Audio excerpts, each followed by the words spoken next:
Police अधीक्षक कार्यालय चे वेगवेगळ्या कामाचं ज्यांच्या शुभ हस्ते या ठिकाणी भूमिपूजन झालं ते राज्याचे कर्तव्यगार उपमुख्यमंत्री आदरणीय देवेंद्रजी फडणवीस साहेब, राज्याचे सार्वजनिक बांधकाम खात्याचे मंत्री श्री रवींद्रजी चव्हाण, या जिल्ह्याचे आणि रायगडचे पालकमंत्री माझे सहकारी श्री उदयजी सामंत, आमदार योगेश कदम, सर्व वरिष्ठ पोलीस अधिकारी, जिल्हाधिकारी, जिल्हा पोलीस अधीक्षक, सन्मान्य व्यासपीठ, पत्रकार मित्र, वाहिन्यांचे प्रतिनिधी आणि उपस्थित माझ्या तमाम रत्नागिरीकर बंधू भगिनी आणि सहकारी मित्रांनो,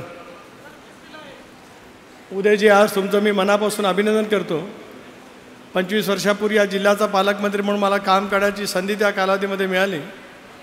रत्नागिरी शहर असेल, रत्नागिरीचा ग्रामीण भाग असेल, यामध्ये वेगवेगळ्या शासकीय योजना, सागरी महामार्गावरची अनेक पुलं आणि इथे असलेल्या असंख्य इमारती उभा करण्यामध्ये माझ्यासारख्या कार्यकर्त्याला संधी त्या कालावधीमध्ये मिळाली होती।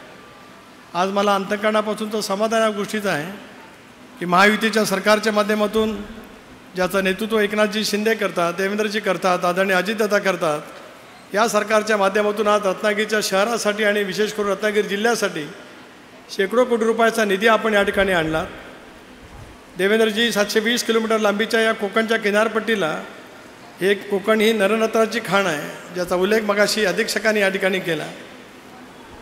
कुशाग्र बुद्धिमत्ता, तीव्र आकलन शक्ती, जाज्वल्य देशभक्ती या साऱ्या अभिमानासह कोकणी आपलं वेगळं वैशिष्ट्य महाराष्ट्रात आणि देशपातळीवरती निश्चितपणाने उभं केलं। छत्रपती शिवाजी महाराजांनी हिंदवी स्वराज्याची स्थापनासुद्धा या कोकणच्या भूमीत रायगडच्या किल्ल्यावरती त्या ठिकाणी केली।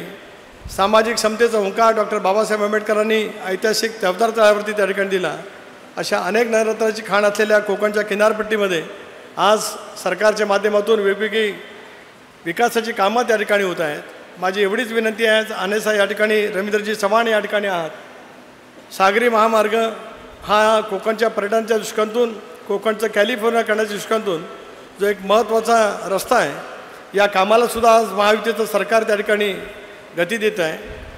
अटल सेतूच्यामुळे कोकणचं विकासाचं परिणामाचं एक नवीन दालन या राज्याच्या राजधानीशी आणि या देशाच्या आर्थिक राजधानीशी जोडलं गेलं आणि त्याच्यामुळेच हा सागरी महामार्ग उद्याच्या भवितव्यातला एक महत्त्वाचा तो भाग त्या ठिकाणी आहे।